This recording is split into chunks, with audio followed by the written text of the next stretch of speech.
All right, we're back from break for the Committee of the Whole. Clerk, would you please read the next resolution? Resolution number 2016-0027, a resolution confirming the county executive's appointment of Scott M. Rourke upon his taking the oath of office as Chief Information Officer and declaring the necessity that this resolution become immediately effective. Good afternoon, Mr. Rourke. Nice to have you here this afternoon. You could just go ahead and begin your presentation, and then we'll have some questions following. Terrific, thank you. Good afternoon, Mr. President and members of council. I appreciate the opportunity to speak to you today about this posted position, I will point out, whose list of candidates was provided previously over at the Director of Law. I wanted to start out today talking a little bit about my background and how my skills and my experiences and my relationships can be an important factor in moving the county forward after years of some terrific improvements and restructuring and integrations of various areas. So it's a very exciting time for the county, and I'm excited about the opportunity to be able to help apply those things towards moving us forward. So on top of my experience, I also wanted to talk a little bit about some illustrative examples of some unique approaches I've applied of using technology and various processes to do really a change management project for really the goal was large social change, complex social problems in this community, again, invariably leveraging technology. Then lastly, I wanted to talk a little bit about why I'm interested specifically in the county, as my background is probably rather unusual for this, for the folks that have joined the executive office recently. So first, at a high level, I would start with saying that I'm a business leader. I happen to also be an expert at technology. I believe you have my resume, and I'll go a little bit through some important parts of my background. But the reason I say that the business perspective is that I am a systemic thinker.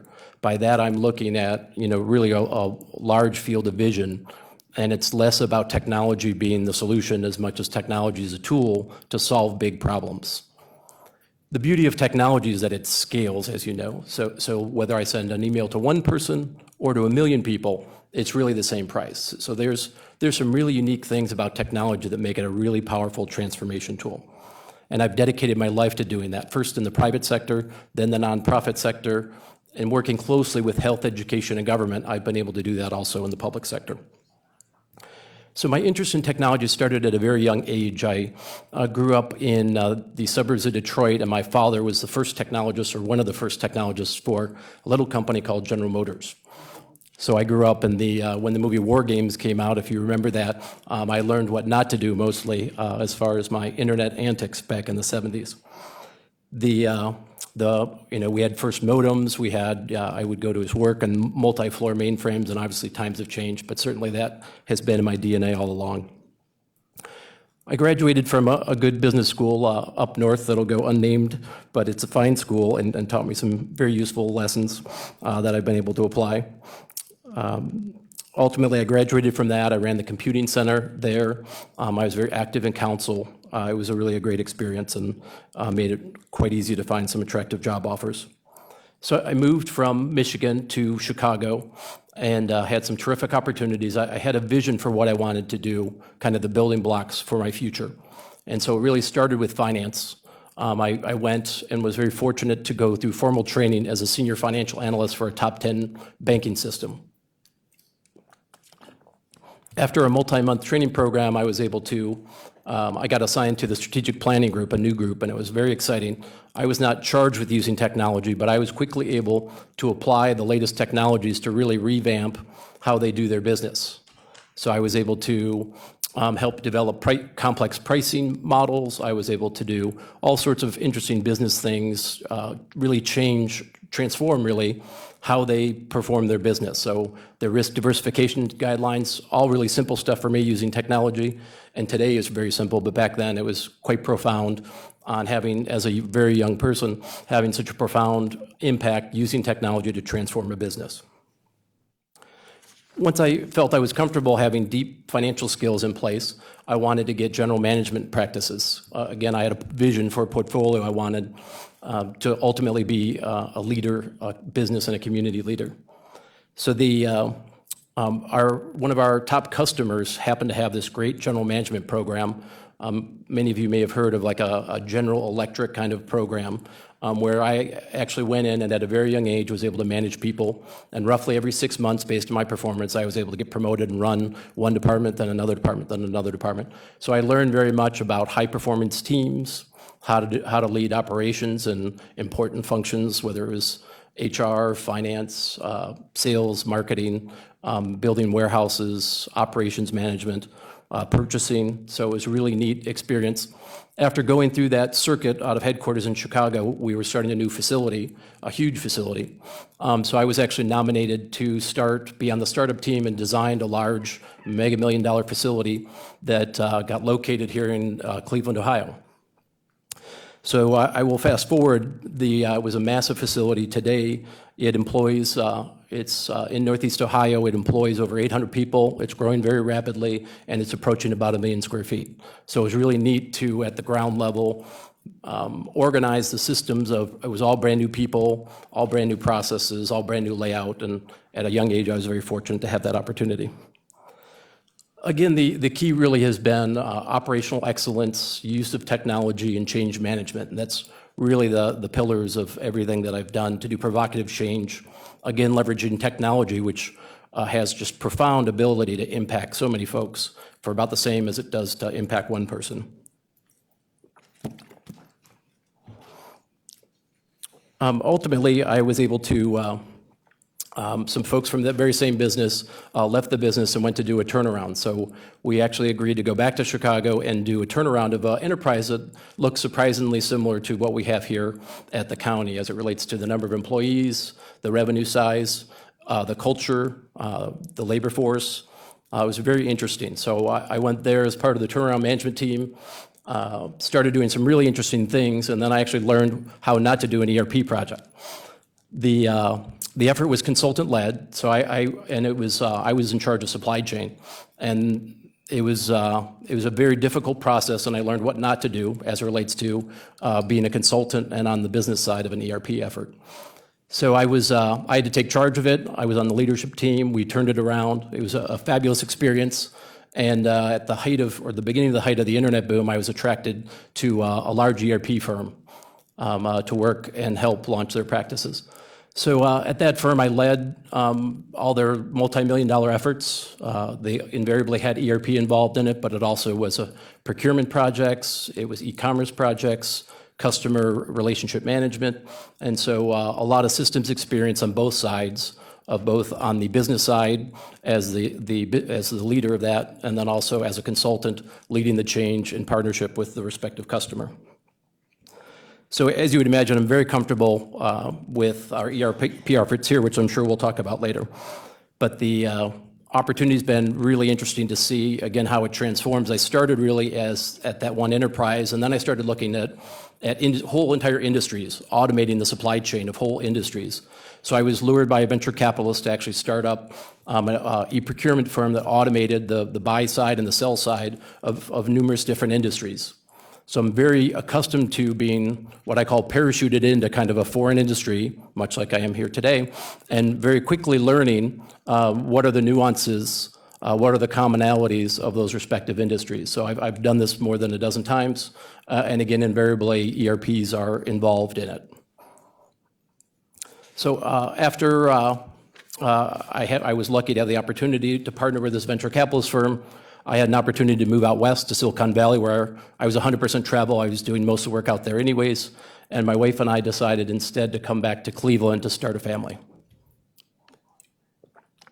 We also were in our late 30s, so we were running out of time. So I was glad to hang up the airplane shoes and settle down a bit. So we settled into Cleveland, and I spent the next couple of years volunteering for organizations you're probably familiar with, working as executive on loan to Nortec. I helped start things like Cleveland Social Venture Partners.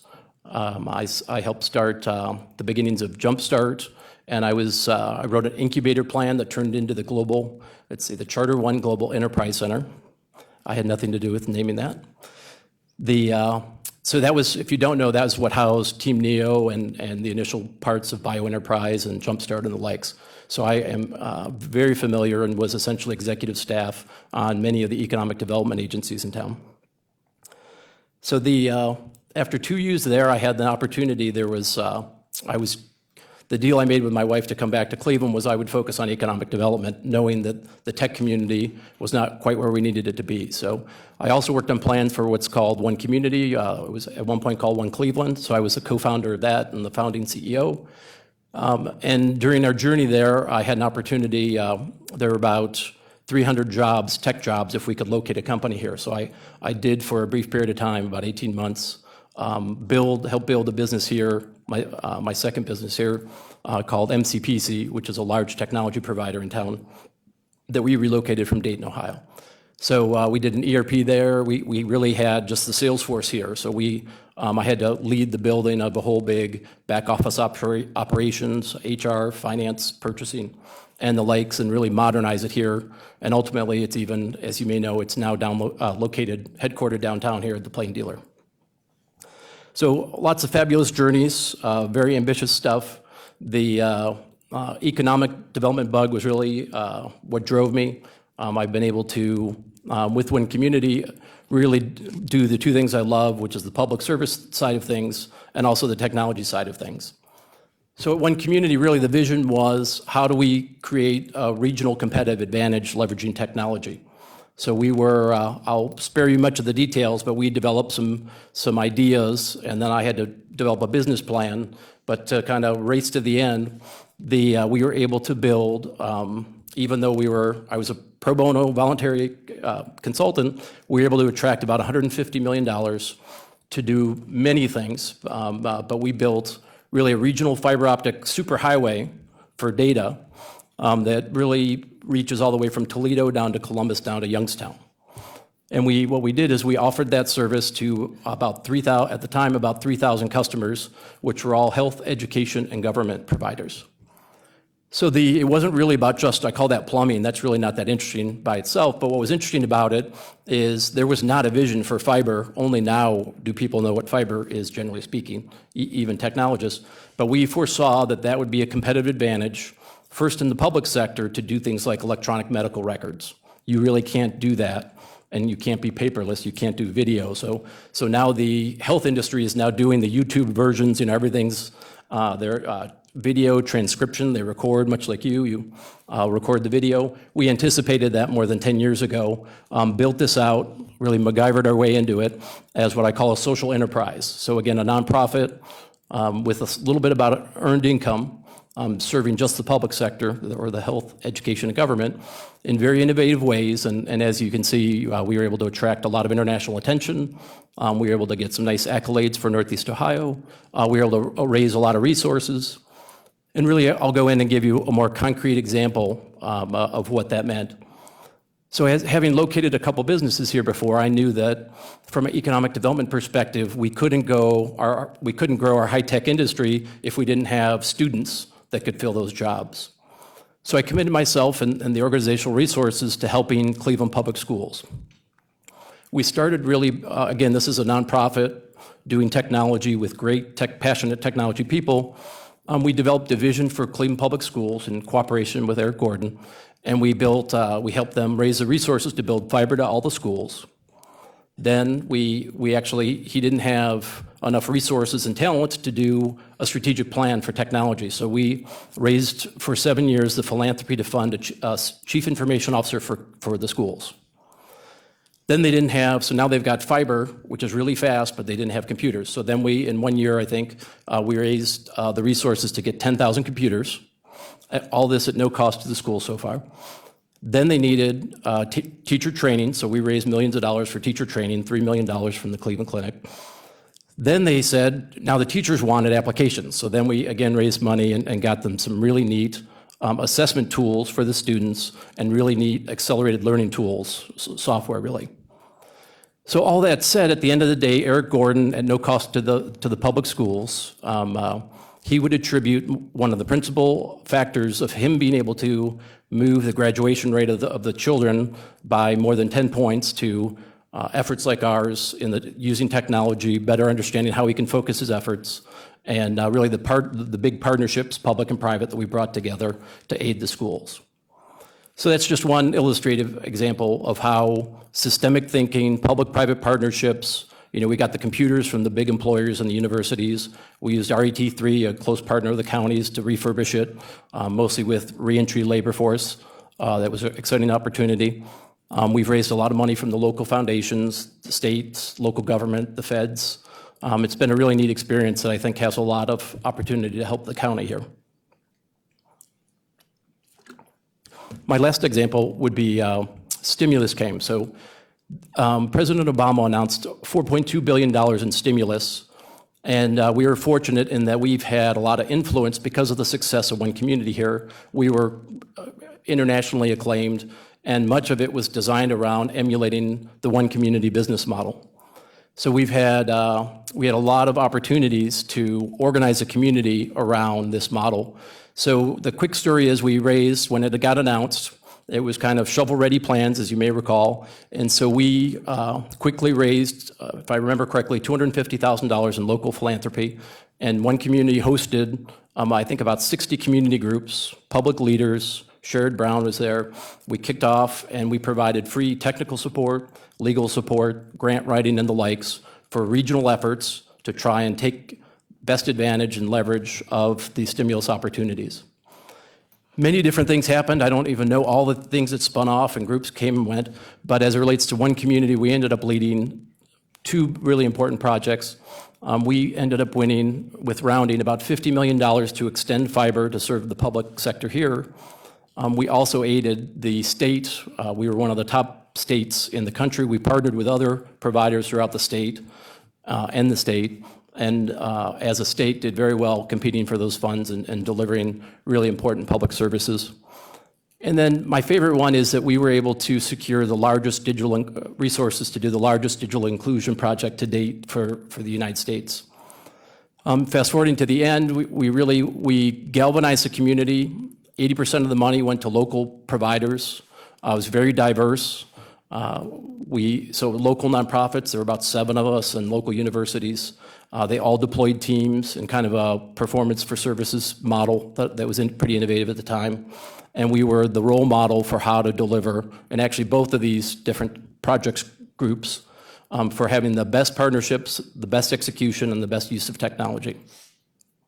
So fortunately, at the end of the day, they did a national best practices sharing seminar, and we were honored to actually host it. And we co-hosted it with the Deputy Director of Commerce Department. And it was in Cleveland. We got to lead sharing our many lessons learned, our very entrepreneurial approach for how we delivered and executed on a very difficult mission. The policies and rules were developing as we were kind of building the plane as it was flying. But we did have terrific execution. We hosted it here. We celebrated it here. All 50 states came to learn our lessons and lessons from others. And so it's really been a very inclusive, fun ride, very exciting, and very proud of what we've been able to do for the schools and the regional collaborations. And really, I don't see those as tech projects. It's really capacity building. And the hard part's really the change management. So it's really building those trusted relationships.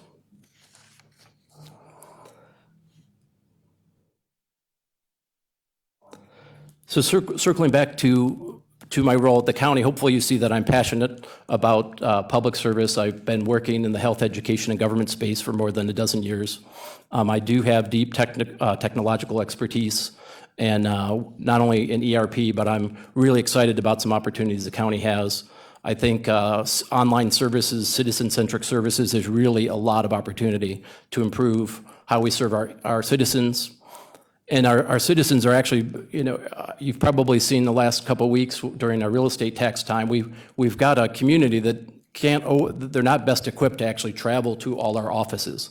So in many ways, it breaks my heart to see, low-income disabled people having to come out to give us money.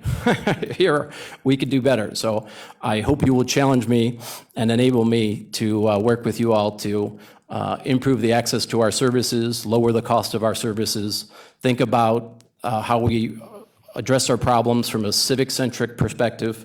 There is a lot of opportunity that I'm really excited about. So I will wrap up with saying that when you ask why Why would I do this? As you probably sensed, I'm challenge motivated. I see lots of opportunity here. I've met much of the executive team before I made the commitment to come here. I saw terrific passion for the community. I saw terrific talent.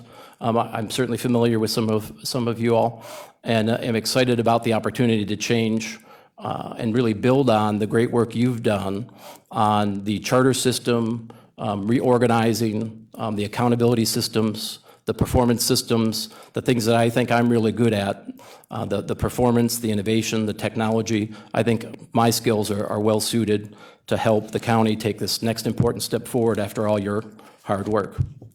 So with that, I will turn it back to you, Mr. President. Thank you very much, Mr. Rourke. First, we have Councilwoman Brown. Thank you, Mr. Chair. You mentioned one community. What opportunities for additional collaboration or partnership do you see, or with similar organizations? Yes, I would say the first one is one of government's roles in general, and the county will have a different role in that, is we have the opportunity to help encourage investment, outside investment. So my sense is, from a government perspective, there's some missed opportunities on making it easy to do business with the city of Cleveland, with Cuyahoga County in this region, that could help attract additional outside investment. These are multi-billion-dollar firms, and whoever's easiest to do business with and can help them accomplish their goals is what's going to attract the investment and the local jobs. As it relates to each of them more specifically, one community is unique in that it still has a nonprofit mission and resources, that it spins off lots of resources, potentially millions of dollars, to invest in programs perhaps that we can align with. As it relates to their approach to the market, it's also very different. The other providers in town, such as an AT&T and a Time Warner, they like a rental model. They don't let you buy their assets. So it's kind of a higher cost rental model. One community, what was unique about that is they actually allow you to buy and own your own part of their fiber. So as a government, if we wanted to partner with other government agencies and we wanted to own and control our own quality and have our own security and take responsibility for all that, that's a really exciting opportunity, and the healthcare industry has taken advantage of that already. So that's an exciting differentiation. For the likes of AT&T and Time Warner, they have, mostly because of their antitrust agreements when they do these big mergers, they usually have obligations for low-income services at low prices. So Time Warner has an essentials group that's a couple years old that's very successful, and AT&T is just launching, it's like a $10 a month service that targets SNAP households. So there's a lot of opportunities to partner with them, and I've already had a meeting with many digital inclusion specialists and folks that serve the SNAP households, including county services, on how we can lower our cost of services and actually even do more at the same time. We've already had that meeting. Thank you. You mentioned the nonprofit. What are your thoughts about their decision to transfer some of its for-profit wing to Everstream? Yes, the transfer of assets is really more of a sustainability plan. So what they were able to do by doing that was able to attract more investment. I believe it was about $50 million of investment. That investment will go right into the community in the form of jobs and capital projects. So I'm excited about that portion. The fact that it can now better serve the business sector, I think, is attractive. So they're a low-cost provider of really high-speed services. So that can make our businesses, it can save them money, it can help build their capacity. You've got companies like Explorus that do big data, that can do entrepreneurial things with that they couldn't do in some other models. So I'm generally excited about the model. The key will be making sure that what they do, as I understand it, is dividends go back to the nonprofit. We need from a fiduciary perspective, it's important that they continue to do the mission work, as the asset was substantially built with public resources. So it's important that they continue to fulfill a valued public service. Okay, thank you. And you've been with us for about a month now? A little more than that, yes. Okay. So what would you say, where would you say IT is doing a good job? I was pleasantly surprised in various areas. The ones off the top of my head, we have some very resourceful folks in our security group. We've done some amazing things on the partnership side. You might have heard about our state partnerships that I think really helps us and saves some money. The web group has a good reputation, and I certainly like their work. I would characterize it in general as we've gone through an enormous transformation just integrating the departments, and that there is a big opportunity to build on this foundation. Jeff Mowry and Michael Young have done an amazing job locating us into this building, integrating all these different departments. And I see it mostly as a foundational piece, and I'm really excited about building on that, getting to online services. And you heard about some of our operational pains. The ERP will solve many of our budget problems, our HR problems, our purchasing challenges. I think we'll have visibility and reporting and analytics. So I see a rebirth in IT coming, and we're 4 weeks into it, just working on the plan. But the ERP will solve many of our business issues, strategy issues, operational issues, and efficiency issues. Councilman Miller. Mr. Chairman, Director, congratulations on your recommendation for appointment for this very important position. And in my opinion, Director Mowry did a whole lot for Cuyahoga County and gave you a lot to work with that I hope that you can build upon. My first question is that very soon into the new government, we passed legislation requiring a public reporting system on all county contracts, and 4+ years later, we're just getting to that being implemented through the on-base system, and my question is what exactly is the status of the implementation of the contracting reporting system, and how soon do you expect that it would be fully up and running? That's a great question, Councilman Miller. I am familiar with the on-base project, and there's probably many forms of it. I have done a review of much of that project. As it relates specifically to the contracts, that is a keen area of interest for myself, as well as I have ambitious cost savings opportunities and ideas that I would like to explore. At this time, as it relates specifically to that project, I'm still exploring what that means. The first on-base project, which I think we've accelerated since I've come here and endorsed moving it forward quicker, is really the e-procurement process, which will, much like you've heard of cycle times that are, I'll just say, way too long and create a lot of pain along the way. One of the first areas of focus has been to collapse that purchasing cycle, which I think is related. It's an on-base program that I think is related. So I will find out and get back to you on a more realistic time frame, but we are already moving forward, and I believe March 1st is our first go live on the on-base e-procurement project. Okay, and also we have just recently completed our disparity study on contracting diversity, and we're going to be in the process of implementing some remedies to make progress, and a lot of those remedies involve setting goals or aspirations and then measuring our progress against them, and my question is about your vision as to what IT can contribute to that process.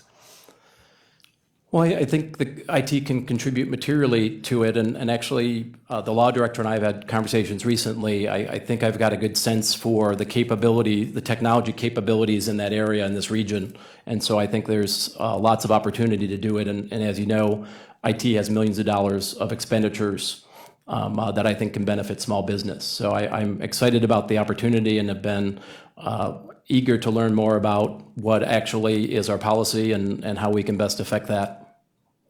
And Mr. President, Director, finally, on the ERP system, can you tell me exactly where we are in the implementation process and describe the activities that you expect to be going on during the next 6 months on that implementation?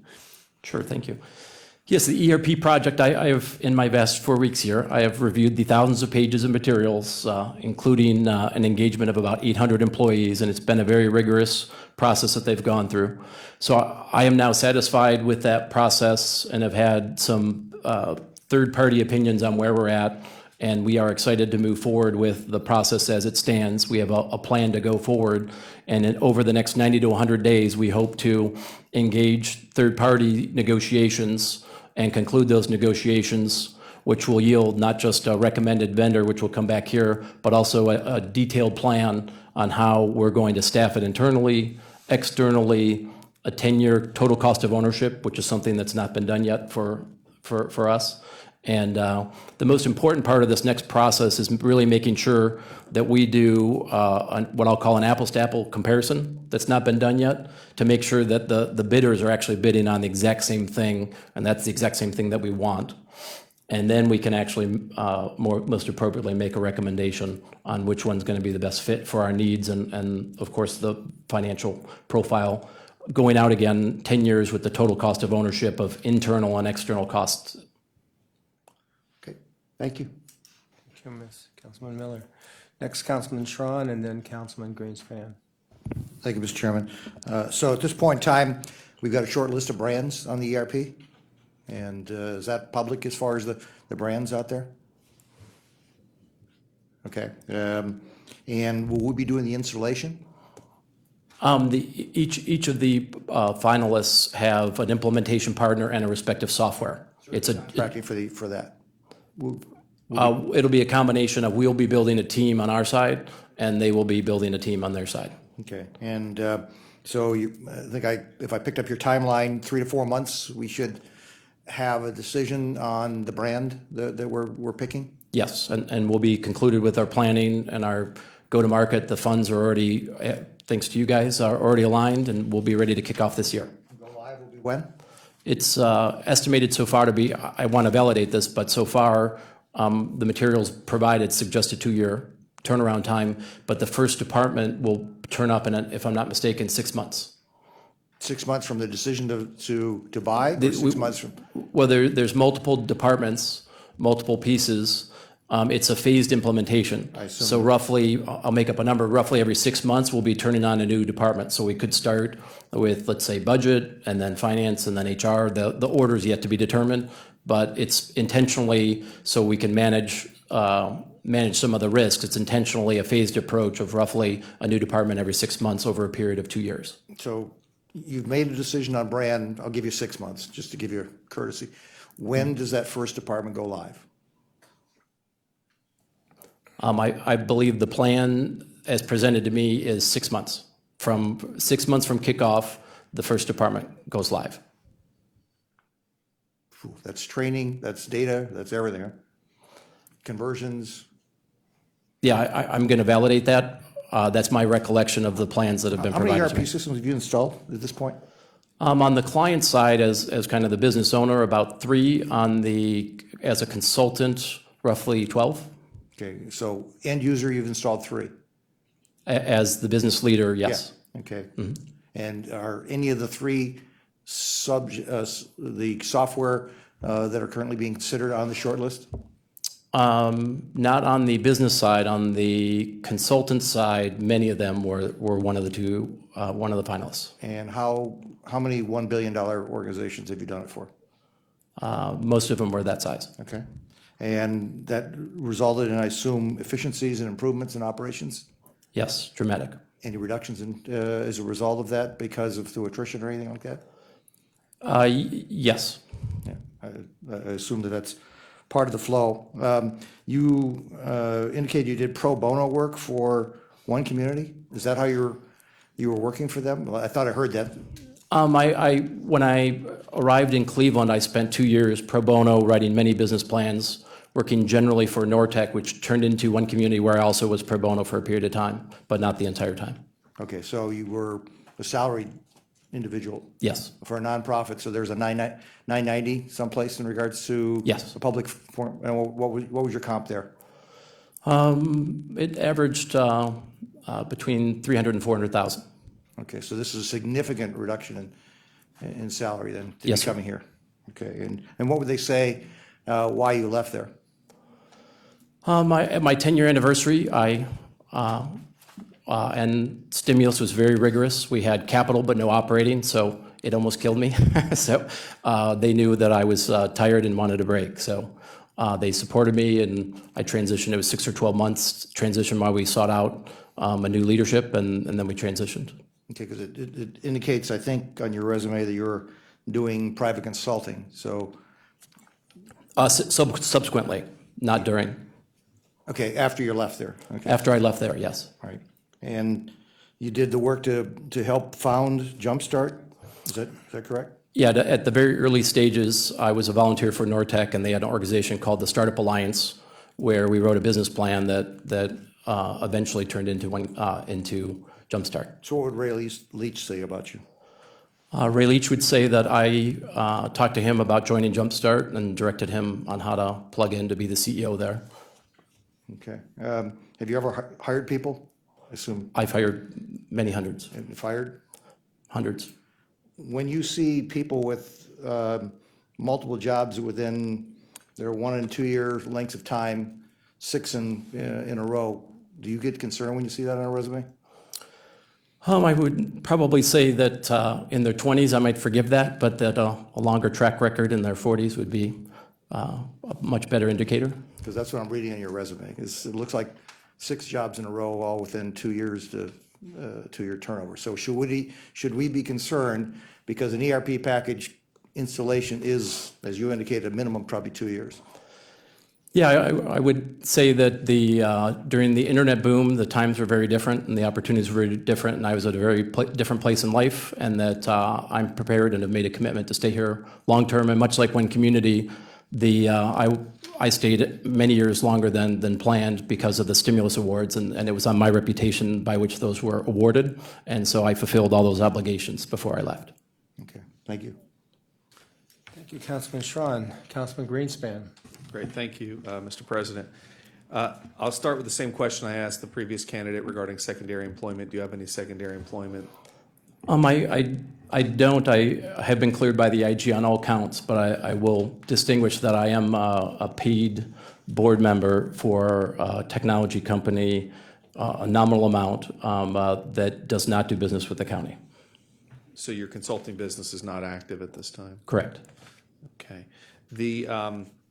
As far as the structure, so you've been here about 4 weeks and you've seen the structure, and you have some big shoes to fill with Jeff Mowry, but it doesn't mean that there's not room for improvement. What do you see as maybe some structural changes in the department or the departments that you would oversee?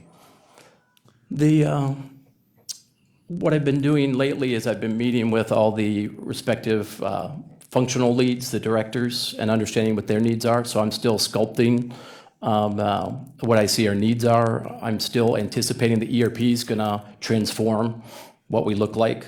Our needs are going to be different, and actually every department is going to need to change. Our security needs right now are going to be vastly different from what they will be once we have a central repository that reaches into all of our departments. So we're doing those plans now.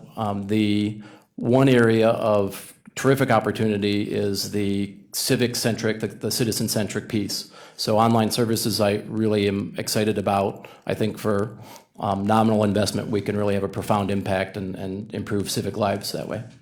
Okay. Mr. Schroner, came up previously, you mentioned it, that some of the vendors that are in the mix for the ERP system, you have a relationship with or had a relationship with in some form, correct? I believe his question was, have I ever had familiarity with any of the technology vendors that are finalists here? Okay. I've never had a business relationship with them. I was a paid consultant to implement a software solution that happens to have the same brand. I mean, there's been consolidation, so it looks nothing like it did before, but I have no personal relationships or financial ties. So I noticed on your resume that you worked for MCPC. We're actually the president, and I know we do quite a lot of business with MCPC. Do you have any equity interest still, or did you have any equity interest in MCPC that would need to be disclosed on?